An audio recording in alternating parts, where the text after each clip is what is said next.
Heaven, does that describe the other dimension of reality? Or does it talk about the place where believers go when they die? Today, I want us to address that very important question. So in our last video, we talked about the other dimension of reality, and I emphasized that the ancient people used the term heaven to describe that reality. We call it the spiritual world, they call it heaven. But that brings up an issue. For many traditions, heaven meant the place where believers go when they die. And that doesn't sound like what I just described. So who is getting it right? Who is getting it wrong?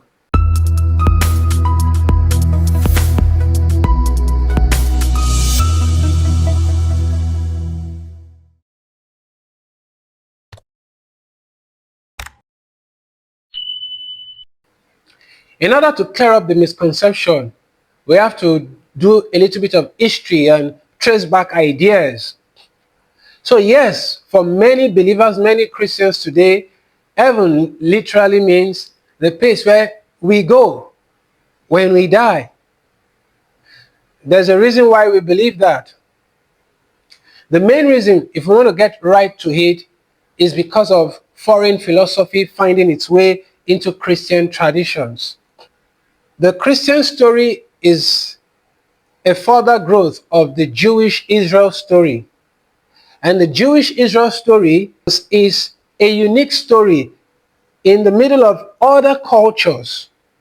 And that is to say, there were things the ancient Jews agreed with the cultures around them, and there were things they disagreed with them over. One of that is that issue of heaven. One of the ones they agree with is heaven. We Christians today, having lost the Jewish heritage for the most part, we now think of heaven as the place where people go when they die.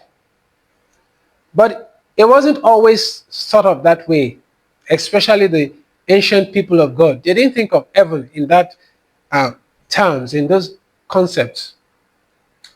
Everybody in the ancient world understood heaven as the place where spirits dwell, the space for personalities other than physical personalities like us.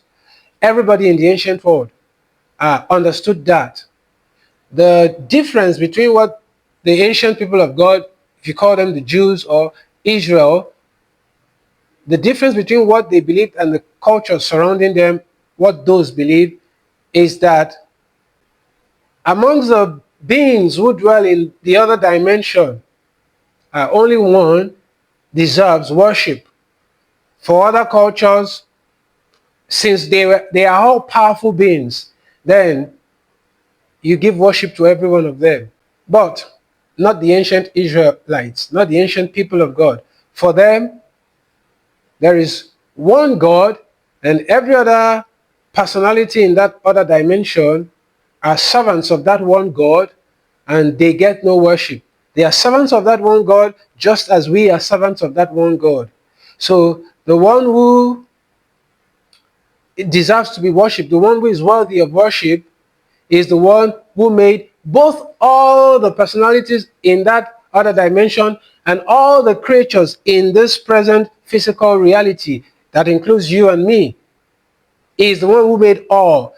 And we'll get more to this, that actually, because we have no better term, we say God dwells in heaven.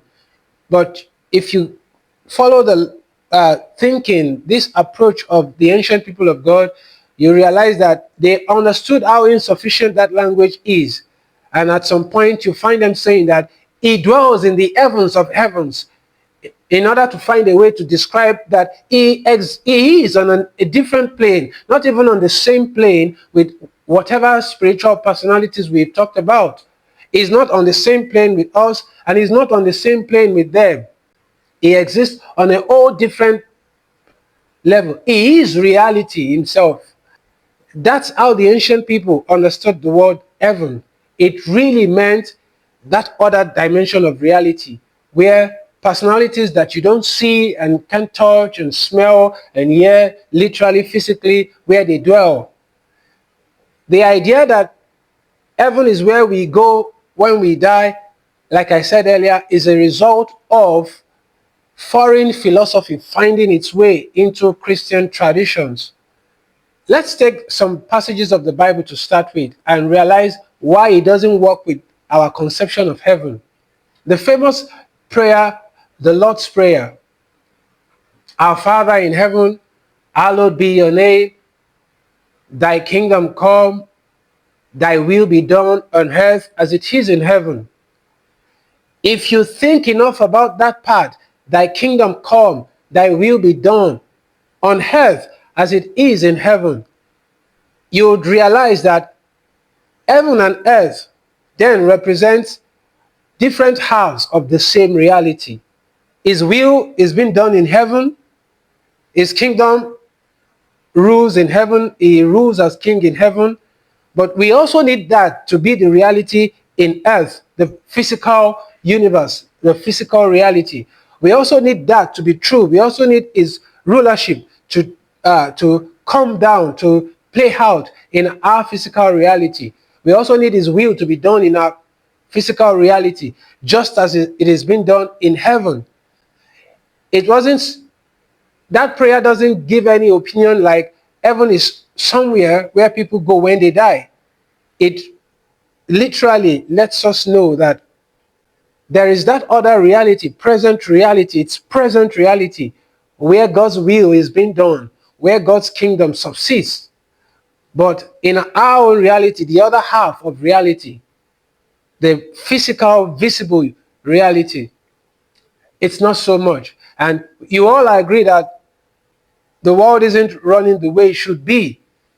There is a lot of evil and pain and wickedness. And hence that prayer, thy kingdom come, thy will be done.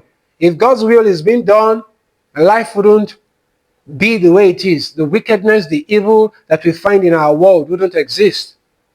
That's the reason for that prayer. But the prayer shows us how the ancient people think about heaven and earth. Heaven is the other dimension of present reality, not the place where people go when they die. So how did we come about that idea of heaven being where believers go when they die? I think it's good I mentioned earlier that there's a lot of evil in the present world.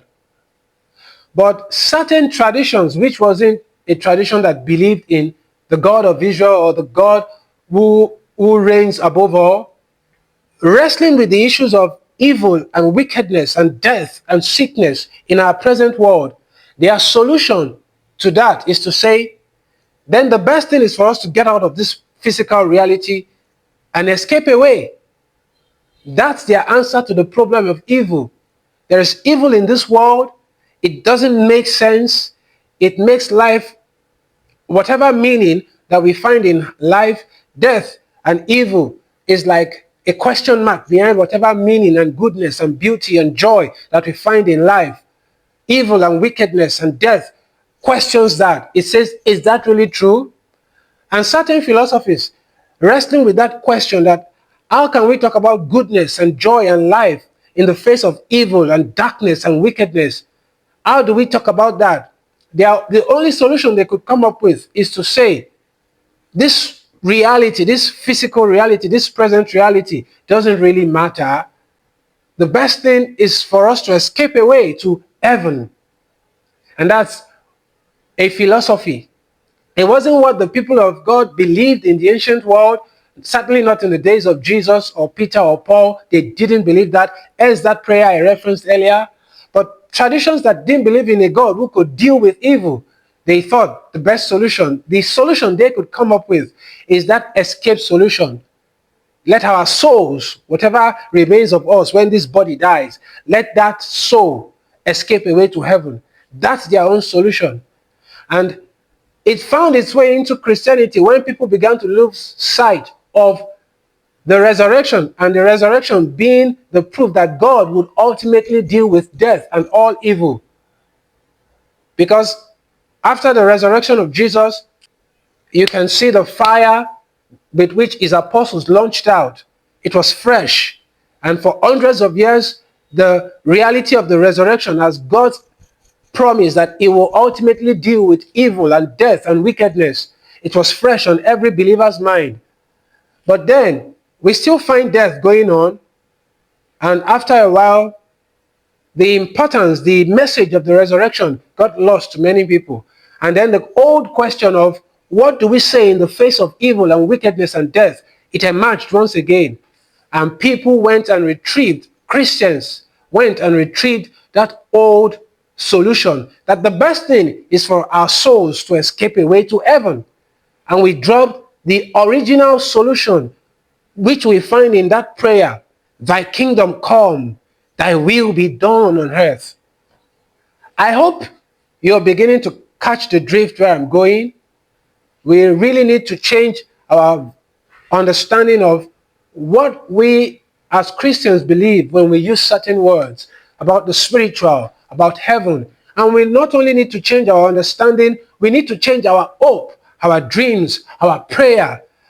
Nowadays, we no longer pray that as something, that Lord's Prayer, we no longer pray it as the key prayer for believers, that thy kingdom come, that thy will be done. Now, we just want to escape away. I know I've raised many more questions in today's video. You can add them to the comment section. We'll address as many of them as possible in upcoming videos. Have a wonderful day.